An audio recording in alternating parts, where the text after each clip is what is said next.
Mga kababayan, may isang makakasuhan at bilyones ang halagang involved. Feeling ko, tinatraydor na ito ni Ma'am Shi. Kaibigang matalik to ni Ma'am Shi, mga tat kuya.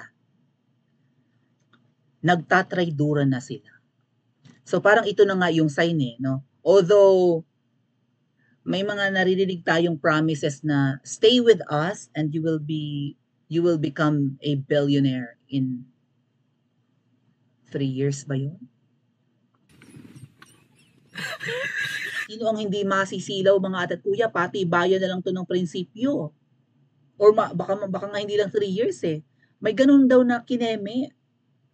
Stay with us and you will become a billionaire in 3 years.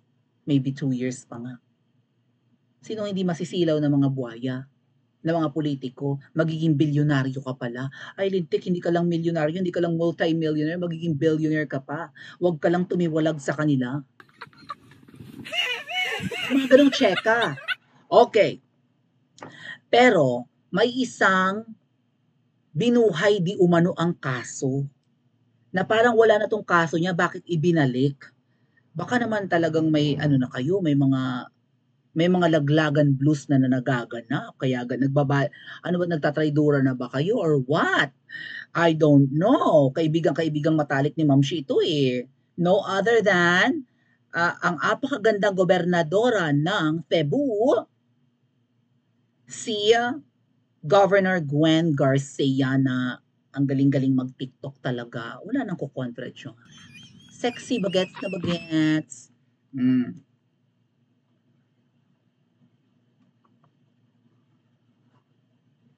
Ang sabi, Supreme Court, ang Korte Suprema ng Pilipinas, akala ko ba medyo hawak na yan ni Ma'am Shi ang Korte Suprema. Medyo, di ba yung ibang mga associate justices di umano? Yung mga hukom-hukom dyan sa Korte Suprema, mukhang naiimpluwensyahan na di ba? Supreme Court rejects Governor Gwen Garcia's bid to stop order to settle bank debt.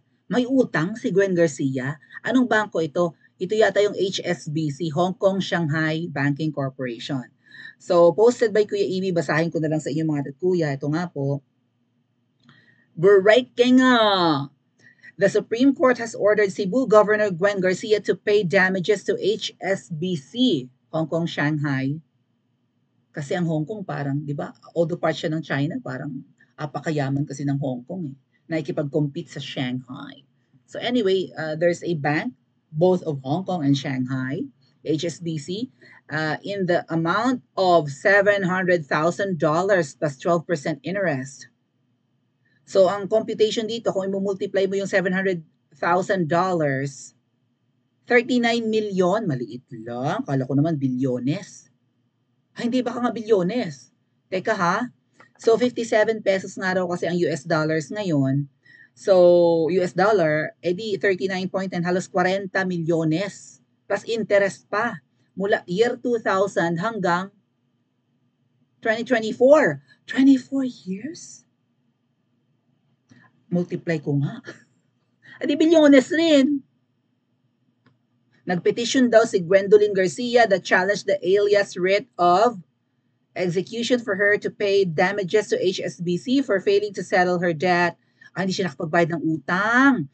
And called her out for filing dilatory petitions. The Supreme Court Second Division directed the Makati Regional Trial Court to execute its August 22, 2025 resolution that had affirmed yada yada to pay yada-yada, yun nga $700,000 interest mula noong July 17 ng year 2000. Great Millennium pa mga ate kuya, katutungtong kababalik ko lang ng Batangas.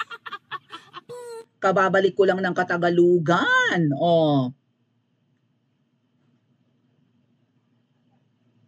At saka yung bayad pa sa kaso na 404,000. Okay, compute tayo. Ilan na? Teka, calculator me. $700,000.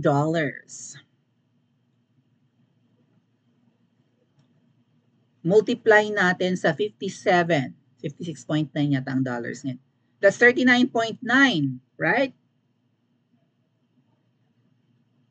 I-multiply natin sa taon-taon to eh. Multiply natin sa 24 years.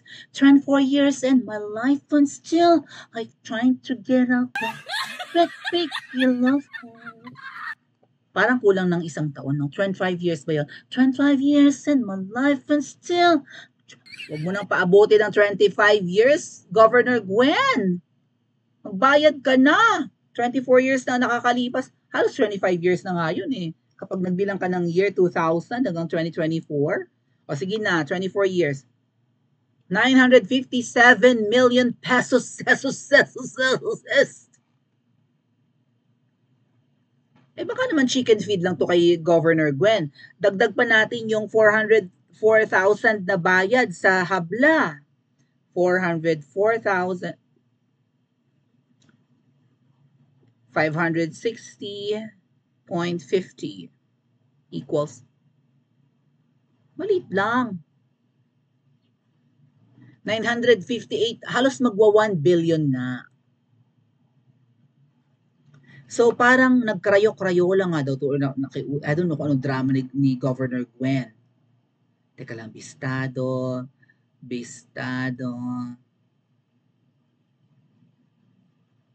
Okay. Hold on a sec. Okay. Sabi ni Yu Chang dito mga at kuya. Ang sabi ni Yu Chang.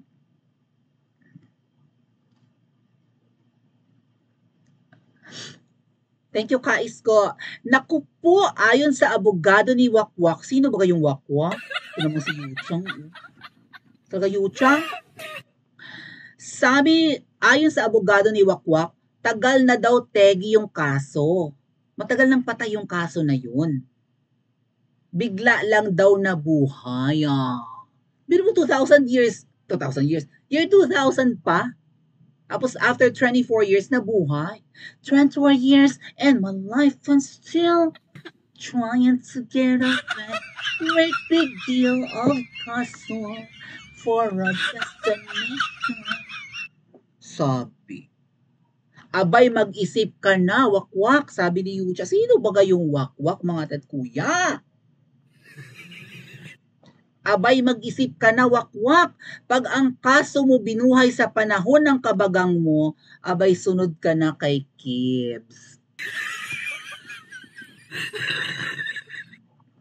Di ba ganyan, nakakalkal yung mga kaso. Hello po sa aking kakilala, you know who you are. May isa siyang kaso na actually ang parusa nung panahon ng tatay ni Kuting ay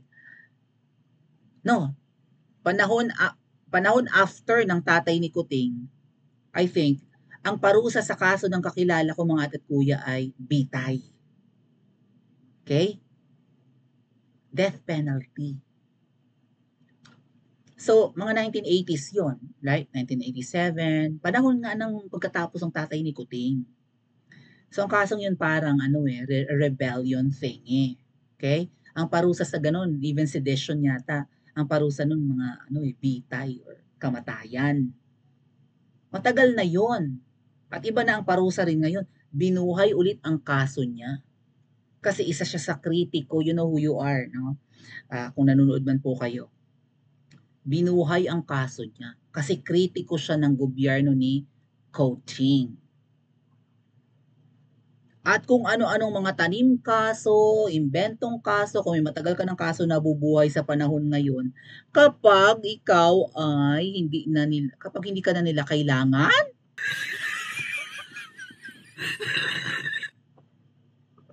Governor Gwen, year 2000 pa ang kaso mo.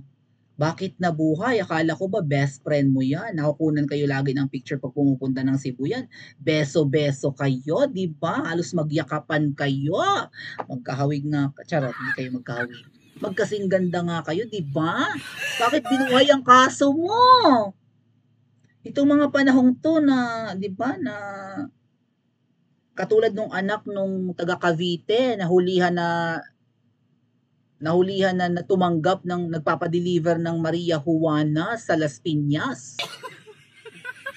Non-bailable ang kaso ng droga pero nakalaya yung anak nung taga Cavite. Si Dilibog, nakalabas. Mukhang non-bailable yung kaso ni Dilibog. Ba't nakalabas yun? Di ba? Allegedly involved siya sa kaso ng nakinabang siya sa drug money. Ba't nakalaya si Dilibog? Tapos ikaw, halos bilyones ang magagastos mo dito. Bayaran mo yung utang mo or what? Nabuhay muli. Wala ka na bagang pakinabang? Wala ka na bagang kwenta? Sa nangyayaring rift ngayon ni VP Sara at ng kuting na yan, na naghiwalay na ang magkatandem na yan. Di ba? Just sa teritoryo mo noon, binuo ang unit team? Ikaw baga ay baka nababalitaan nung babaeng pandak na best friend mo, ma'am, na baka magbabalik loob ka kay VP Sara. Babalimbing ka ba? Babaligtad ka baga? Baka may naaamoy yan. Alam mo naman yung babaitang yan. Yung kaibigan mong yan na halos magkasing ganda kayo. Paranoid na yan. Kung ano-ano nangyayari sa buhay niyan ngayon. Baka may nababalitaan yan, nababaliktad ka or what, 'di ba? Kayo ang inyong pagkakaibigan parang plastikan, parang gamitan. Ngayon pag walang nangyari sa kaso mong ito, pag ikaw ay pinagbayad ng baka chicken feed lang to sa iyo. Pero aaray ka dito, almost $1 billion eh. Laking pera niyan. Kami mga dayok-dok, kailan pa namin makakamtan yan? Kahit 1,000 taon kami magpaspas ng trabaho, hindi kami magiging bilyonaryo. Unless may nahulog na kometa, 'di ba, or bulalakaw na made of gold sa aming ugsaran, sa aming lupa, kapirasong lupa, or tumama sa bubong namin, saka siguro kami magiging billionaire, 'di ba? Talagang suntok sa buwan bago kami maging billionaire. O kayang-kaya mo ba ang ganito? Bakit nabuhay ang kaso mo? 24 years na. Halos quarter of a century na nabuhay. Magbayad ka raw. Bakit may ano to eh, na-discuss ni Attorney Trixie ito, di ko lang na-ready eh, kung ano yung utang niya na yan sa HSBC. Parang may barge na nabanggit. Bumili daw yan si Governor Gwen ng barge. Parang barko yun, di ba? Something. Bumili siya ng barge. Anyway, yun. May binili siyang barge. Tapos siguro nag-loan yan sa HSBC, hindi niya nabayaran. Ang karma dili Jud mag.